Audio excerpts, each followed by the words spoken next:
안녕하세요. 저는 외동아들과 손녀랑 살고 있는 엄마입니다. 우리 아들이 근래에 이혼을 했어요. 앞으로 평생 남을 이 상처를 어떻게 위로해주면 좋을까 조언을 좀 얻고 싶어서 이래저래 알아보다가 사연까지 오게 되었네요.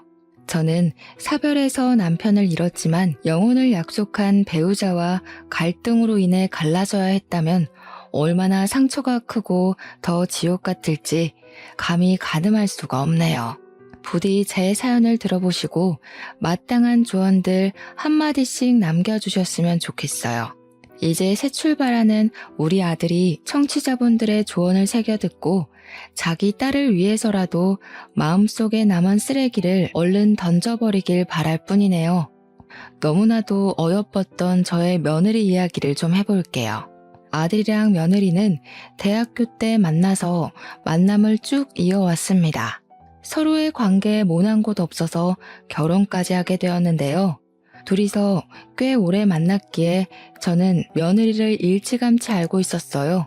아들이 워낙 며느리를 자랑하기도 했지만 며느리가 아들 따라서 몇 번씩 저희 집 앞을 왔을 때 저랑 마주쳤었거든요.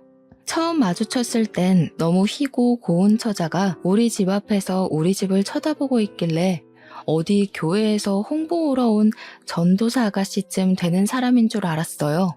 제가 누구냐고 물어보니까 저를 반기는 얼굴이 아주 환하고 친절했거든요. 그런데 나중에 아들이 뒤늦게 나타나서 며느리를 소개해주는 덕에 아들과 만나고 있는 짝이라는 걸 알았습니다. 그게 며느리와의 첫 대면이었죠. 며느리 인상은 막 화려한 편은 아니었어요. 굳이 이미지로 비유를 하자면 제가 어디 기독교 처자로 착각했을 만큼 전도사나 수녀 인상 같은 느낌이 강했습니다. 선이 곱고 전체적으로 청순한 분위기였어요. 다 늙은 제가 봐도 예쁘장하니 눈길이 가는데 아들 눈에는 얼마나 좋아 죽을 만큼이겠습니까? 아들은 제게 며느리의 존재를 한번 들킨 이후론 더 과감하게 집으로 데려오기 시작했어요. 초반에 저는 애들을 위해서 자리를 비켜주고 애써 방에 들어가 나오질 않고 그랬습니다. 애들이 저를 불편해할 것 같기도 했지만 사실은 반대로 제가 며느리의 존재가 불편했기 때문도 있었죠. 그렇다고 아들에게 데려오지 말라고 할 수도 없는 법이잖아요. 제가 조금 불편하고 마는 게 나았어요. 그런데 사람 관계란 것이 참 신기해요. 낯선 사람이라도 얼굴 자주 보이고 마주보며 웃는 날이 늘어가면 정이 든다고 며느리와 알고 지낸 지 한 해 두 해가 넘어가자 더 이상 제가 자리를 피하지 않게 되더라고요. 저도 모르게 며느리에게 먼저 인사를 하기 시작했고 밥 한 끼라도 더 먹여서 보내려고 잔소리하기도 했어요. 그렇게 지내다 보니 저와 아들 그리고 며느리의 관계는 5년이 지난 어느덧 당연한 사이가 되어버렸습니다. 며느리는 당연하게 저를 어머님이라 불렀고 저는 며느리를 딸처럼 이름을 부르게 되었죠. 게다가 한두 해 지났을 땐 아들을 통해서 며느리를 챙겼던 걸 그 이후에는 며느리에게 직접 연락해 며느리만 집으로 불렀던 적도 많아졌습니다. 사실상 저희들은 애들 식만 안 올렸지 이미 한 식구나 다름없었어요. 애들이 결혼을 하게 된 건 자연스러운 순서나 마찬가지였습니다. 각자 일을 하느라 바빠서 자꾸 결혼을 미뤘던 거지 사실 언제 해도 상관없는 상태였어요. 결혼 자금은 당연히 각자 마련이 되어 있는 상태였고 결혼 허락은 더더욱 필요 없었고요. 그래서 그런가 애들이 더 마음 놓고 날짜 잡는 것에 그리 큰 신경을 안 두더라고요. 저도 애들 뜻 존중해서 나중에 여유 생길 때 결혼하면 되지 싶어 내버려 뒀습니다. 그래서 우리 애들이 식 언제 올렸냐면요. 더 이상 미룰 수 없는 시기가 와버렸을 때였어요. 며느리가 임신을 했거든요. 임신 사실을 알고 나서부터는 결혼식이 속전속결로 이루어졌습니다. 저까지 덩달아 바빠져서 그 시기에는 한참 정신이 없었네요. 그래도 마음만큼은 편했습니다. 애들이 언제 결혼하든 그건 애들 마음이니 상관없다 했지만 저도 모르게 애들이 얼른 가정을 꾸려 안정적인 미래를 갖고 가길 바랬나 봐요. 법률상 가족이 되니까 몰랐던 불안감까지 다 해소되어 버리더라고요. 특히 며느리가 우리 집 며느리로 들어와 준 것이 가장 만족스러웠어요. 제일 안심한 일이기도 했고요. 우리 며느리는 다시 말하지만 행동거지가 참 참했고 주위 사람들도 1등 며느리감이라 칭찬했을 만큼 야무진 사람이거든요. 공부 잘하지, 일 잘하지, 예의 바르지, 또 자기 관리 아주 투철하지. 우리 아들 또한 어디 내놔도 부끄럽지 않을 정도로 자랑스러운 자식인데 우리 아들 다음으로 자랑스러운 자식이 또 있다면 그게 바로 며느리가 아닌가 생각했을 만큼 저 그때 며느리에게 아주 흠뻑 취해 있었습니다. 아무튼 드디어 허물뿐만이 진정한 부부가 둘은 결혼하고서 저와 합가하기를 원했어요. 그 소리를 듣고 좀 놀랐습니다. 저는 당연히 둘이 분가하길 원했거든요. 젊은 애들이 가정을 꾸렸으면 자기들만의 방식으로 살아야 되는데 제가 있으면 방해만 될 거 아닙니까? 또 저는 과거에 시모의 존재가 곁에 있는 것만으로도 부담스러웠거든요. 저는 제가 좋아하는 며느리에게 그런 작은 부담도 주고 싶지가 않았어요. 그래서 합가는 절대 염두도 안 두고 있었습니다. 근데 아들이랑 며느리가 동시에 찾아와선 저더러 같이 이사하자는 거 아니겠어요? 이미 집을 구했다면서 말이죠. 됐다니까 그러네. 괜히 예쁜 신혼 분위기 우중충하게 죽일 일 있나. 나 혼자 남을 거 신경 쓰여서 그러는 거면 걱정 마. 내가 한두 살 애도 아니고 혼자서도 어련히 잘하지. 어머님 혼자서 잘하시는 거 알죠? 그럼 이런 이유는 어떠세요? 제가 집안일을 아직 못 배워서 서툴거든요. 어머님께서 한동안 같이 지내시면서 좀 가르쳐 주시면 안 될까요? 저 뱃속에 아이도 있는데 집안일까지 감당 안 되면 힘들 것 같아서요. 제가 결국 합가를 허락하게 된 이유가 바로 이것입니다. 며느리가 임신 중이란 사실을 망각했던 건 아니지만 며느리가 추후 집안일 신경 쓰느라 몸 관리를 못할 수도 있다는 사실은 깜빡해버렸어요. 생각보니까 애들이 맞벌이하기 때문에 아이를 출산하는 것과 상관없이 밥조차 제대로 못 챙겨 먹을 것 같더라고요. 곰곰이 고민해보니 분가하면서 세금을 이중으로 내며 서로 마이너스 영향만 받을 바엔 합가하는 쪽이 훨씬 긍정적 영향이 많다는 걸 깨달았습니다. 그래서 저는 아들과 며느리의 제안을 받아들였고 애들 신혼집으로 이사를 가게 되었죠. 민폐가 되지 않겠다고 다시 한번 마음 다잡으면서 어쩌면 잘된 일이라고도 생각했어요. 요즘 젊은 사람들 여자고 남자고 다 일하니까 집안일에 능통하지 못한 거 당연하잖아요. 저 같은 옛날 여자들이야 집안일에 도가 텄죠. 주부구단이란 말은 저 때나 있는 말이기도 하고요. 또 며느리가 건강하게 순산을 하려면 제가 이리저리 챙길 것이 많을 것 같았어요. 사돈댁은 지방이라 너무 멀어서 한 달에 한 번 오는 것도 버겁거든요. 딸을 둔 엄마 입장에서 임신한 딸이 얼마나 걱정되겠습니까? 저라도 대신 며느리 챙기면서 사부인 마음 놓게 해야죠. 며느리는 일 인계할 사람 구해지고 난 후에 휴직계를 냈습니다. 그리곤 저랑 둘이 집에서 시간을 많이 보냈어요. 저는 며느리를 위해서 늘 산모에게 좋은 음식이나 약, 운동 등을 강구하기도 했어요. 며느리는 며느리로서 저를 잘 따라주었습니다. 저희는 아들 없이 함께 보내는 시간에도 갈등 한 번이 없었어요.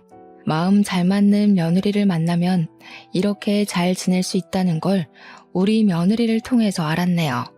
그렇게 며느리 출산 때까지 최대한 안정적인 시간을 보낼 수 있도록 모두가 노력했고 그 끝내 우리 가족 품으로 예쁜 손녀를 얻을 수 있었습니다. 손녀를 처음 만난 그날은 우리 가족이 진정한 가족이 된 이후 두 번째로 큰 행복을 느꼈던 시간이었어요. 우리 예쁜 손녀를 위해서라도 더 열심히 화목하게 살자고 그날 그렇게 다짐을 했었습니다. 그리고 얼마 후 며느리는 잠깐만 쉬고서 바로 복직을 하여 일에 매진했어요. 워낙 자기 관리에 철저한 사람이라 산후조리원에 있으면서도 업무 연락을 놓지 않던 애였습니다. 제 바람으론 며느리가 한 1년은 푹 쉬고 복직을 했으면 싶었지만 며느리가 워낙 본인의 경력과 자격에 진심인 사람이니 제가 말릴 수는 없었네요.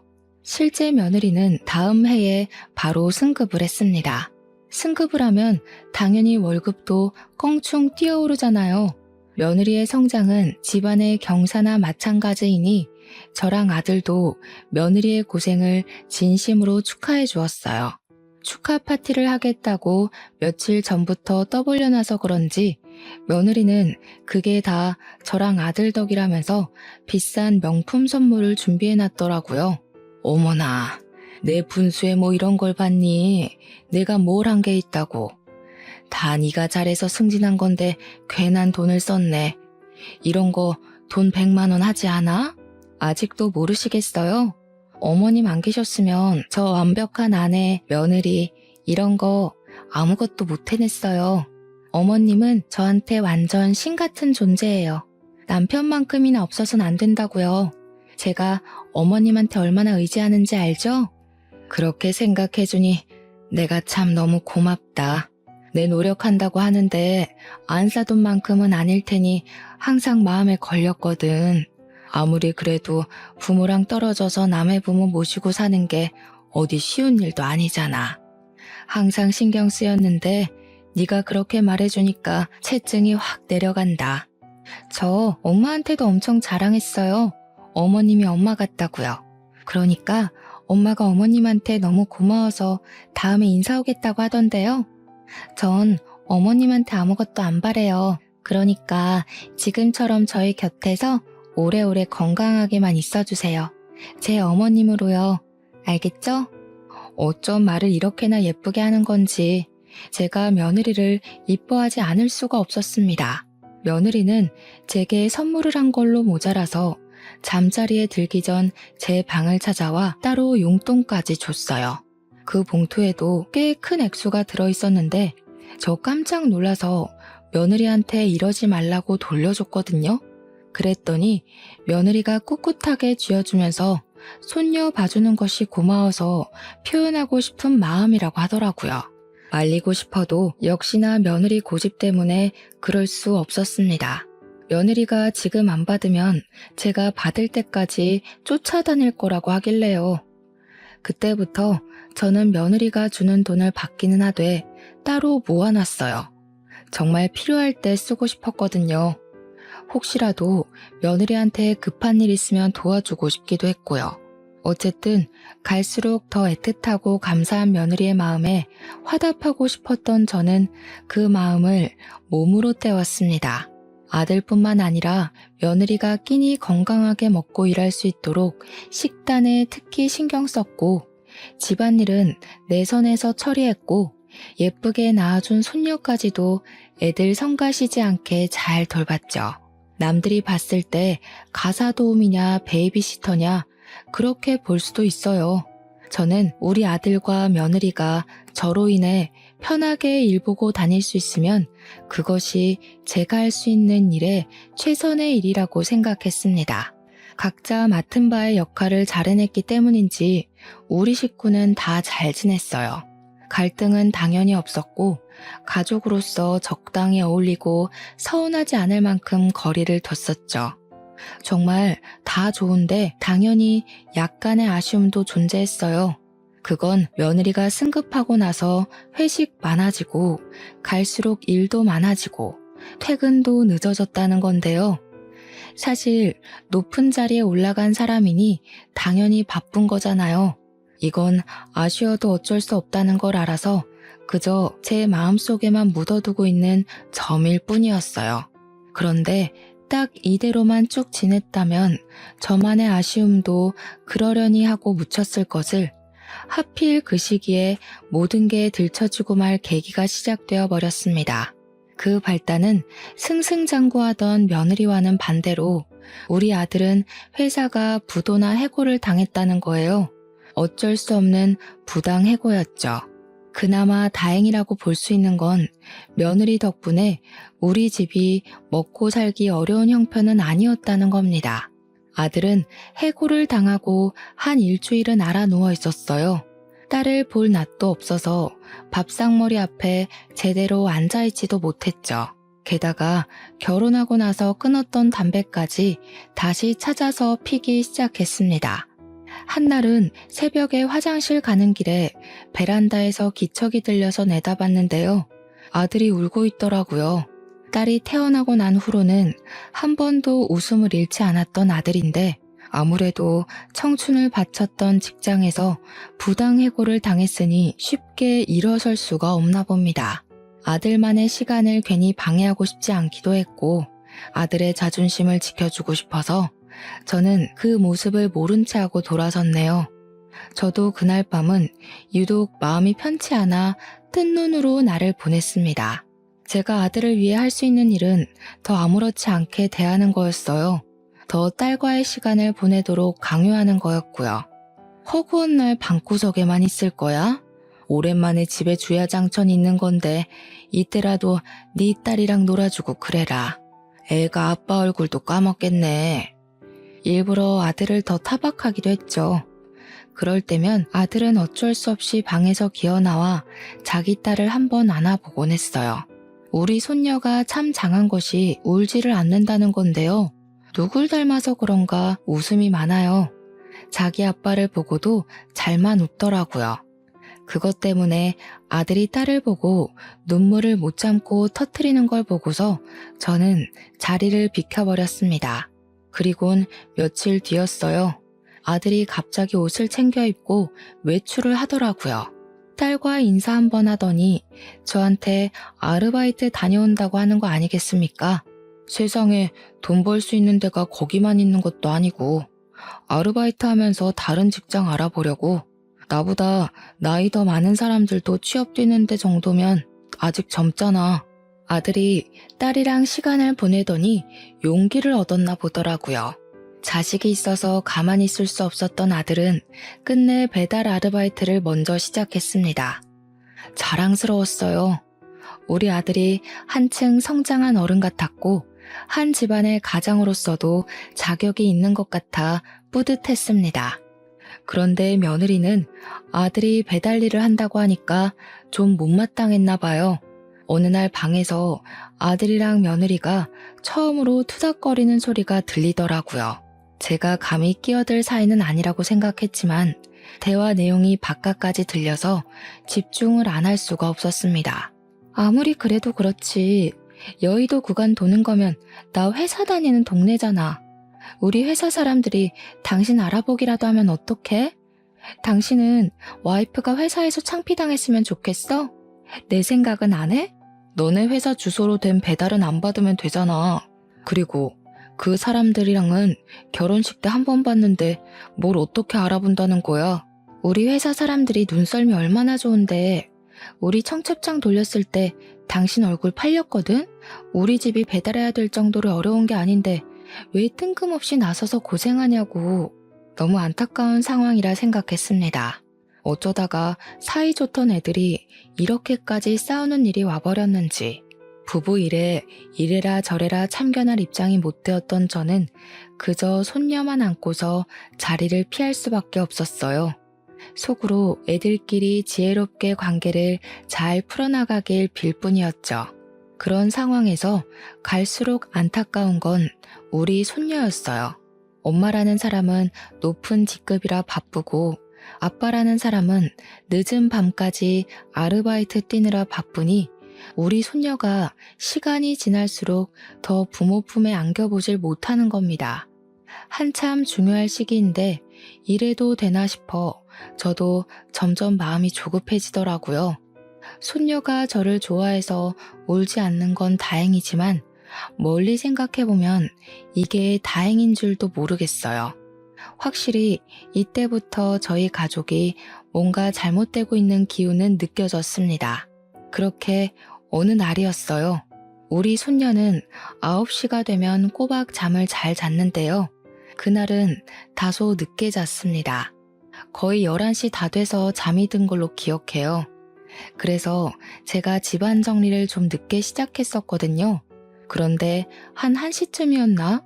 누가 도어록을 자꾸 틀리게 눌리는 겁니다. 자꾸 신호음이 울려서 혹시 손녀가 깰까봐 황급히 인터폰 확인했어요.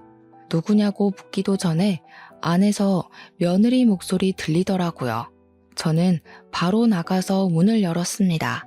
당연히 며느리 혼자만 있는 줄 알고 잠옷바람 그대로 나갔어요. 근데 막상 제 눈앞에 서 있는 사람은 며느리가 아닌 술에 떡이 된 며느리를 업고 있는 웬 총각이었습니다. 며느리가 번호를 불러주는 대로 총각이 누르고 있었는데 틀리게 부르니까 총각도 계속 틀리게 누르고 있었나 봅니다. 낯선 사람 등장에 제가 당황해서 주춤거리니 총각도 저를 보고 주춤거렸어요. 그러다가 총각이 곧 제게 인사를 하면서 자기가 우리 며느리 동창이라고 소개를 해주더라고요. 그러면서 방이 어디냐고 묻대요. 그제야 저도 당황스러운 마음을 정리하고 얼른 안으로 안내했죠. 고마워서 물 한 잔이라도 주려고 했는데 동창 총각은 괜찮다고 불이 나게 집을 나갔습니다. 며느리는 그새 기절한 듯 잠이 든 상태여서 옷을 갈아입히지도 못했네요. 그날은 며느리를 보면서 기분이 좀 찝찝했습니다. 그전에도 술을 진탕 마시고 와서 쓰러지듯 잠을 잔 적은 많았어요. 그게 당연히 회식 때문인 줄 알았거든요. 근데 그날은 동창한테 업혀온 거라서 많이 의아했어요. 그럼 매일 일하느라 늦는 것도 아니고 회식을 하는 것도 아니라는 소리잖아요. 그 사실을 알게 되니 기분 좀 별로더라고요.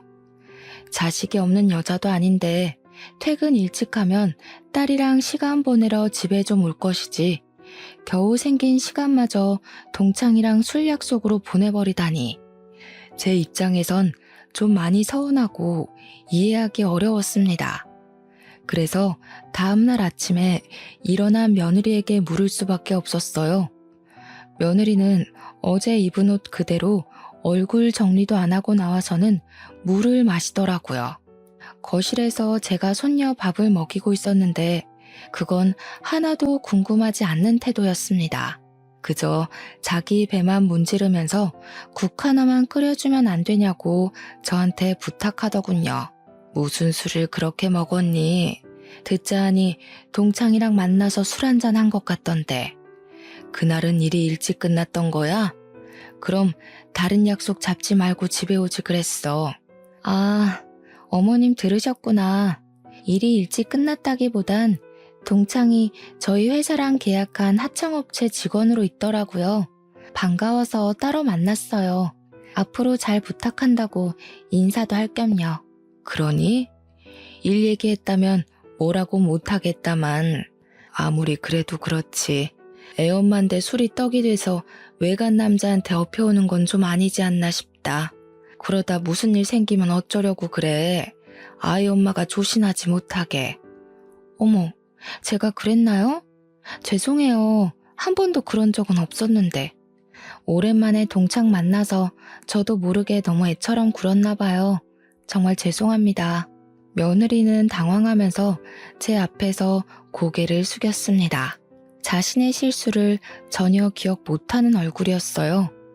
아무것도 모르는 애한테 제가 뭐라고 더 얘기를 하겠습니까? 앞으로 조심하고 술 좀 조절해서 마시라고만 한 뒤 얘기를 마무리했습니다. 그러나 사람은 고쳐먹는 거 아니라고. 아니 땐 굴뚝에 연기가 나겠습니까? 그날 며느리의 아슬아슬했던 실수가 가정 불화의 시작에 불과했다는 걸 진작 알지 못해서 화를 피하지 못했는데요. 며느리에게 진심 어린 사과를 받고 나서 며칠 후의 일이었어요. 며느리 전화로 며느리 차에 라이트가 켜져 있다는 전화가 온 겁니다. 그날도 며느리는 술에 떡이 돼서 집에 왔고 늘 그랬던 것처럼 기절해 있었어요. 그래서 제가 며느리 전화를 대신 받아서 며느리 차 키를 들고 손녀까지 업고서 내려갔죠. 며느리 차에 올라타 라이트를 끈 뒤 바로 내리려고 했습니다. 그런데 그때였어요. 어디서 자꾸 메신저 알림 소리가 울리더라고요. 무시하고 내리기엔 계속해서 울리는 것이 끈질기게 제 발목을 붙잡았어요. 대체 뭔가 싶어서 차 주변을 둘러봤습니다. 그러다 조수석 바닥에서 웬 휴대폰이 엎어져 있는 걸 발견했죠. 그건 당연히 집에 퍼질러져 있는 며느리 휴대폰은 아닐 거라 생각했어요. 배달가 있는 우리 아들 것도 아니라고 생각했고요. 그렇다면 이 휴대폰의 주인은 며느리 지인의 것인가? 그런 생각을 하면서 돌려봤습니다. 그때 메신저가 한 번 더 날라왔는데요. 배경 화면이 번쩍하고 빛나더라고요. 그 순간 며느리와 낯선 남자가 다정하게 어울려 있는 모습이 큼지막한 사진으로 나타났습니다. 저 그걸 보고 너무 놀랐어요. 혹시 사람을 잘못 봤나 싶어서 몇 번이나 여자 인물을 들여다봤지만 분명 제가 아는 며느리가 맞더군요. 심장이 철렁 내려앉았어요. 대체 이게 뭔가 싶어서 당장 휴대폰을 열어봤습니다. 다행히 비밀번호가 없어서 열어보는 게 가능하더라고요. 그리고 그곳에서 저는 그동안 몰랐던 며느리의 실체를 알게 되었어요. 일단 제가 발견한 그 휴대폰은 며느리의 것이 맞았고 며느리의 숨겨진 다른 휴대폰인 듯 했습니다. 휴대폰에 담긴 정보 안에서는 평소 수녀 같기만 하던 참한 며느리의 이미지가 아닌 180도 반대되는 낯선 여자의 모습들이 가득했어요. 며느리가 우리에게 숨겨왔던 불륜의 취향, 불륜의 현장이 무궁무진하게 펼쳐져 있었습니다. 그리고 대화방에는 무슨 차장님, 부장님, 후배님 등등 직위 이름으로 채팅창이 나뉘어 있었어요. 왜 이런 불륜 가득한 휴대폰에 며느리 회사 사람들이 담겨있나 싶어서 눌러봤거든요. 불편해서 칭얼거리는 손녀까지 살살 달래가며 그 자리에서 다 읽어봤는데요. 저 정말 정신 나갈 뻔했습니다. 며느리가 출산하고 나서 승급한 이유가 여기에 있었더라고요. 며느리는 개인 업무 능력으로 승진을 한 것이 아니라 부장님, 차장님 등등 직위 높은 사람들에게 몸을 쓰면서 개인적인 흑심을 산 거였어요. 그걸로 모자라 며느리는 자기보다 후배인 직원들과도 아주 바쁘게 바람을 폈는데 젊은 남자들과는 한 자리 얻기 위해서라기보단 그냥 애인으로 지냈더군요. 그러니까 며느리는 나이 많은 남자를 통해 자기 미래를 보장받으려 했던 거고 어린 남자를 통해선 대접받고 싶은 욕구를 채운 거였어요. 아마 가정에 대한 욕심이나 심리적인 안정감도 놓치지 않고 싶어서 결혼을 했던 게 아닌가 싶어요. 며느리에게 어떤 마음이 우선이었는지 모르겠지만 뭐가 됐든 며느리와 결혼을 했다면 결국 끝은 파국이 될 거라는 게 중요한 중점 아니겠습니까? 모든 사실을 알게 된 저는 너무 혼란스러워서 입을 틀어막고 울음을 터뜨렸습니다. 그동안 며느리를 믿고 지냈던 수년의 세월이 필름처럼 지나갔어요. 단 한순간도 며느리에게 진심이 아니었던 마음이 없습니다. 딸이 아니지만 딸처럼 아꼈고 엄마가 되어주고 싶었던 마음도 다 진심이었거든요. 제 아들이 며느리를 속상하게 안 했으면 좋겠기에 아들 앞에서 며느리 편을 들어준 적도 덜어 있었습니다. 며느리 같은 며느리는 그 어디에도 없을 거라 단언했어요. 며느리를 볼 때마다 하늘에서 떨어진 천사라고 비유하며 이웃들에게 자랑했어요. 그런데 불륜이라뇨. 그 착한 아이가 가정 파탄의 주범이라뇨. 한 놈도 아니고 제 눈으로 확인한 놈들만 해도 무려 5놈이나 됩니다.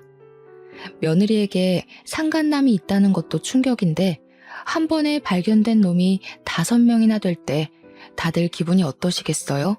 제 아들은 지금 제 새끼랑 마누라한테 부끄러운 남편, 아빠 안 되려고 밤낮으로 뛰고 있단 말입니다. 자기 남편이 배달 아르바이트 하면서 가정을 위해 최선을 다하고 있는 줄 알면 적어도 한눈 파는 일은 하지 말아야죠. 어떻게 가족 얼굴에 똥칠을 한답니까? 불쌍한 내 아들. 마누라가 밖에서 한눈 팔고 다니는 줄도 모르고 지금 누구를 위해서 자기 몸 부서져라 일을 하고 있는 건지 눈물이 나다 못해 화가 났던 저는 일단 이 불순한 휴대폰을 숨겨서 집에 들고 올라갔습니다. 며느리는 여전히 술에 찌들려서 자고 있더라고요. 그 모습이 꼴보기 싫어 베개를 들고 얼굴을 한 대 내리쳤어요. 이 천벌 받을 것. 내 손녀 절대 너한테 안 보낸다. 내가 지옥 불구덩이에 떨어지는 한이 있더라도 니년 다 망가지는 꼴 꼭 만들 거야. 감히 우리 아들이랑 우리 손녀 얼굴에 먹칠한 거 가만 안 둘 거다. 그대로 며느리한테 베개 던져주고 방을 나왔습니다.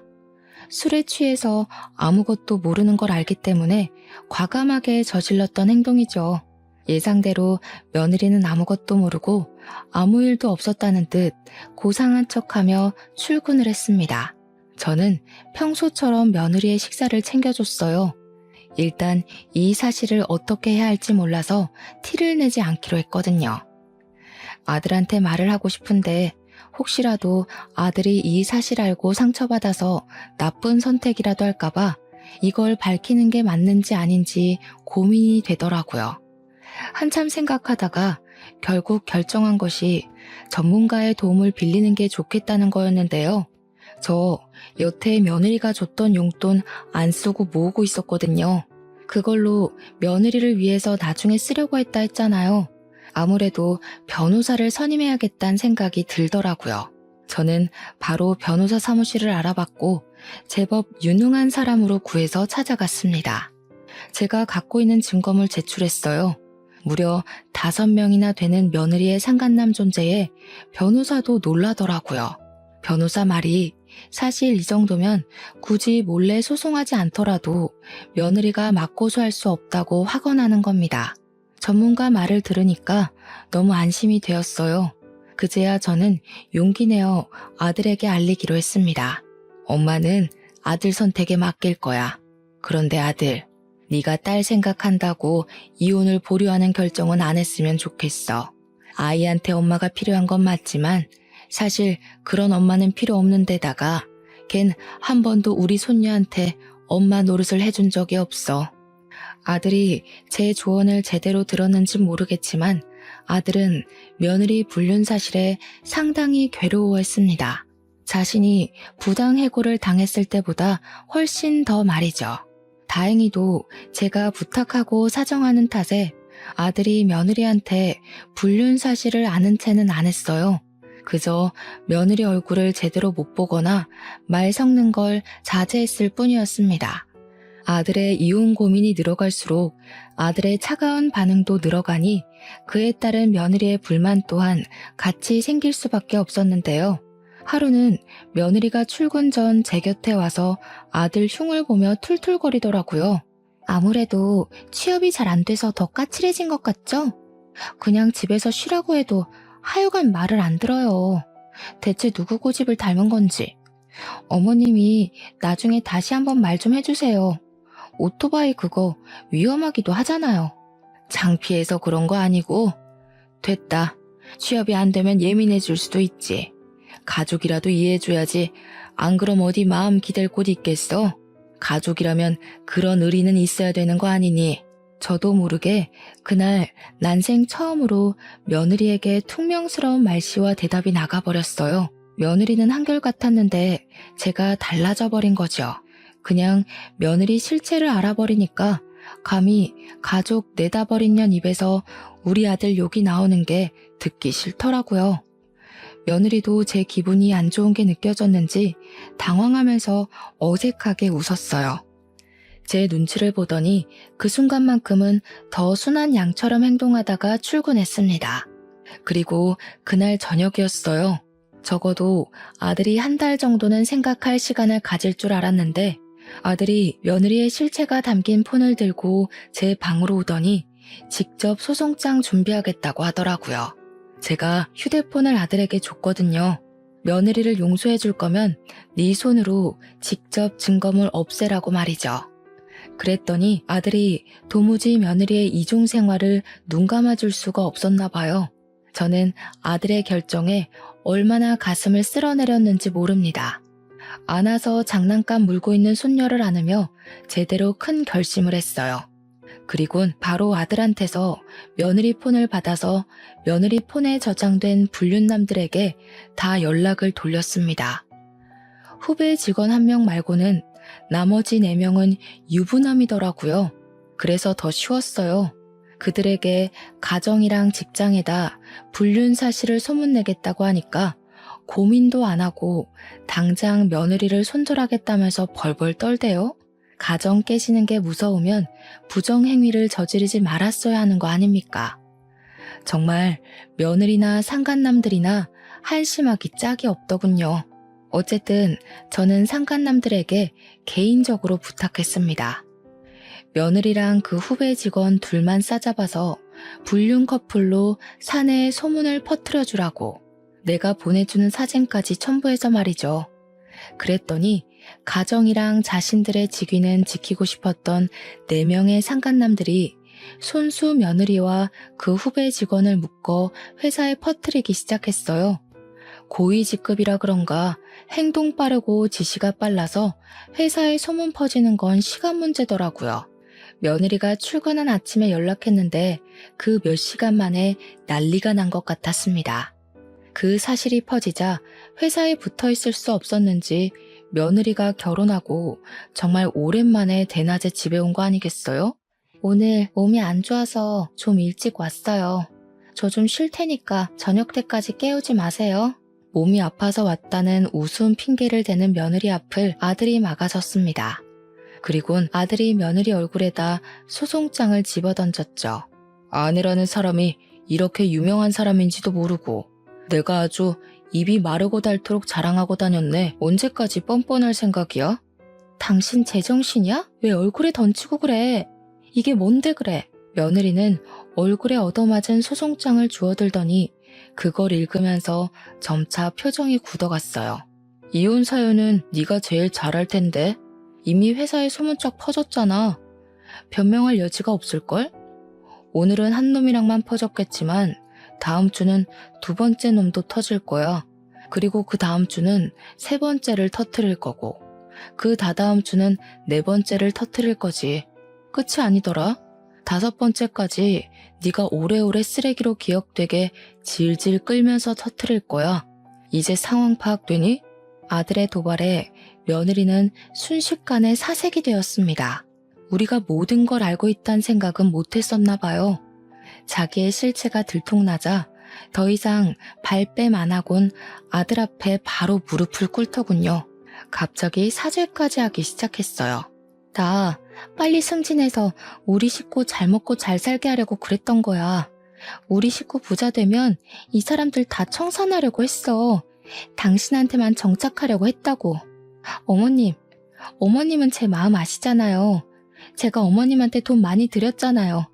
제 돈 받아먹고 모른 체 하시는 거 아니죠? 뭐라고? 내가 너처럼 돈이면 뭐든 다 되는 사람인 줄 아니? 나는 적어도 돈 때문에 걸레짝처럼 몸 굴릴 생각은 안 해. 어디서 몰상식한 소리라고 있어? 애 보기 부끄럽지도 않아? 당최 며느리는 평소 무슨 생각을 하고 사는 건지 마음이 조급하니까 정말 말도 안 되는 생각을 해보이더라고요.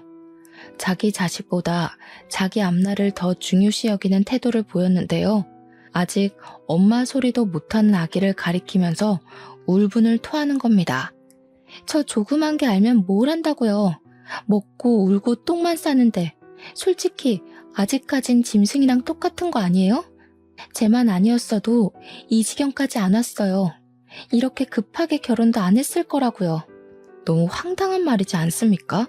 우리 아들이랑 며느리 6년 만에 결혼했습니다.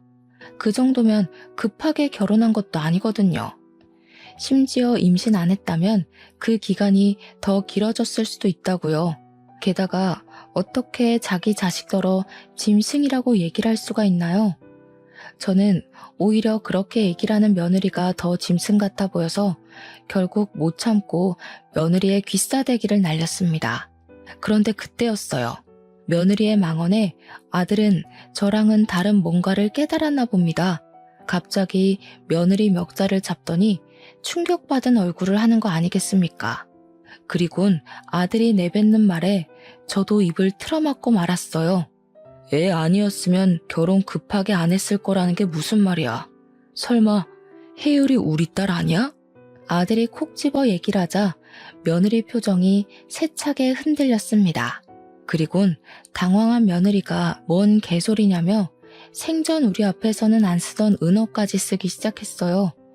누가 봐도 며느리의 거짓말은 거짓말로 보일 정도였죠. 화가 난 아들은 며느리를 강제로 끌고서 현관으로 향했습니다. 그리고 저 보고도 손녀를 데리고 같이 유전자 센터 가자고 해서 외출을 하게 되었어요. 가는 도중에 며느리가 계속 저항했지만 아들이 처음으로 무서우리만큼 힘을 써서 며느리를 차에 태웠어요. 그리고 몇 시간 뒤 센터에서 받은 서류로 인해 절망적인 사실이 밝혀졌습니다. 설마 했는데 제가 안고 있는 손녀가 우리 아들 핏줄이 아니라는 사실이었어요. 손녀를 안고 있던 저는 그대로 주저앉아서 눈물을 터뜨렸습니다. 이런 상황에서도 아무것도 모르고 착하게 안겨있는 손녀를 더 꼭 안으면서 당시의 상황을 원망했어요. 아들은 들고 있던 검사지를 며느리한테 던지면서 생부가 누구냐고 소리치고 있었습니다. 장소가 센터인 것도 있고서 상간남들 중에 누구냐면서 당장 밝히라고 언성을 높였죠. 미안해 여보. 나도 나중에 알았어. 그 사람들은 아니야. 내가 다 잘못했으니까 제발 그냥 넘어가줘. 당신이 시키는 거 다 할게. 내 급여 당신이 관리하겠다고 해도 아무 말 안 할게. 내 전 재산 다 줄게. 그러니까 제발 부탁이야. 아무것도 묻지 마. 뒤져보면 알겠지. 남자 관계 복잡한 네가 우리 딸 생부를 과연 끊어냈을까. 대신 내가 뒤져서 알아내면 넌 이제 한국에서 얼굴 들고 못 살 줄 알아. 아들이 작정하고 며느리의 본 휴대폰을 뺏으려고 하자 며느리가 결국 알겠다고 실토를 했는데요. 그 얘기를 듣고 제가 제일 크게 경악하고 말았어요. 듣다 보니 누군지 어렴풋이 알겠더라고요. 며느리 말이 손녀 생부는 자기 동창생이라고 했습니다. 그 말을 듣자마자 생각나는 사람이 있었어요. 바로 지난날 술 취해서 며느리를 업고 왔던 동창생이었죠. 그 총각이 우리 손녀의 생부였던 거예요. 며느리랑 그때 만난 이유가 일 때문이 아니라 손녀 때문이었던 겁니다. 게다가 임신하고 그 총각이 아닌 우리 아들이랑 결혼을 했던 건 우리 아들과 사귀던 중에 그 총각이랑 바람을 피웠는데 당시 그 총각은 전망이 없는 사람이었고 우리 아들이 더 미래가 탄탄했던지라 우리 아들 애인 척 속이고 결혼을 했던 거라네요. 여보, 미안해. 어머님, 제가 잘못했어요. 저 정말 이혼하기 싫어요. 다시는 바람 안 피울게요. 돈 때문에 그랬어요. 이제 돈 필요 없으니까 다 정리할게요. 제발 한 번만 봐주세요. 2번 실수하면 그때 이혼하면 되잖아요. 이미 지나버린 사실까지 알자 저는 또 한 번 세상이 무너지는 느낌을 받았습니다. 아마 아들이 가장 크게 상실했겠죠. 그 와중에 며느리는 계속 손이 발휘되도록 빌었어요. 하지만 그게 어디 용서로 될 일이겠습니까? 부부는 신뢰가 없으면 이미 끝난 관계잖아요. 그건 가족 관계도 마찬가지고 부모 자식 관계도 역시라고 생각합니다. 아들은 물론이거니와 저도 며느리에게 더 이상 신뢰가 없어요. 며느리와 함께 가야 할 이유가 없기 때문에 며느리의 용서를 받을 이유도 없었습니다. 아들은 끝내 며느리를 버렸고 이혼 소송을 진행했습니다. 그뿐만 아니라 손해배상 청구까지도 하게 되었죠. 그리고 무려 5명의 상간남에다 손녀의 생부까지 해서 총 6명의 상간남에게 상간자 소송을 진행했어요. 또 며느리에게 양육권 청구도 빠짐없이 요구했고요. 며느리는 우선 불륜 소문이 나자마자 회사에서 사직당했습니다. 소문이 좀 길게 퍼져서 그 뒤로도 같은 계열사 취직은 어려울 거예요. 게다가 그 4명의 유부남 집안에서 상간녀 소송까지 당하는 바람에 전 재산을 잃고 빚쟁이가 되었다고 들었거든요. 어디 일용직 아르바이트나 뛰지 않을까 싶습니다. 그런 여자 소식 더는 불경스러워서 관심 끊다 보니 여기까지만 알고 있고요. 일단 우리 아들은 다행히 취직에 성공했어요. 큰일 치르면서도 취업 준비를 손 놓지 않더니 결국 괜찮은 회사에 들어갔습니다. 이제 막 들어가서 적응하려면 시간이 많이 필요할 거예요. 그리고 우리 예쁜 손녀는요. 비록 우리 아들 핏줄은 아니지만 이미 쓰레기 부모한테는 못 보낼 만큼 정이 생겨버려 제가 데리고 살기로 했어요. 한 번도 제 손녀 아니라고 생각해 본 적 없었고 태어난 후로 제 품에 가장 많이 안겨 있었던 아이거든요. 이 예쁜 아이를 어떻게 떼어놓겠습니까? 우리 아들도 자기 성을 딴 손녀를 친자식으로 생각하고 있어요. 그래서 힘내고 새 출발하려는 거거든요. 이혼하면서 아마 아들이 가장 많이 힘들었을 텐데 쉬지도 못하고 뛰기만 하는 것 같아서 좀 많이 걱정됩니다. 아들이 워낙 내색하는 편이 아니라 제가 또 대놓고 위로도 못하겠어요. 속병이 나면 안 될 텐데 그렇게 저 혼자만 전전긍긍하고 있네요. 시간이 약이라지만 괜히 힘이 돼주는 말 한마디 해주고 싶어요. 혹시 부담스럽지 않은 조언이 있다면 한마디씩 알려주세요. 우리 아들이 보고서 내심 위로를 받을 수 있었으면 좋겠습니다. 아무쪼록 일이 잘 풀린 거라 생각하고 열심히 살아보도록 하겠습니다. 저도 우리 아들이랑 손녀를 위해서 건강관리 잘하면서 곁에 오래오래 머물러 보려고요. 긴 사연 여기서 끝마칠게요. 들어주셔서 감사합니다.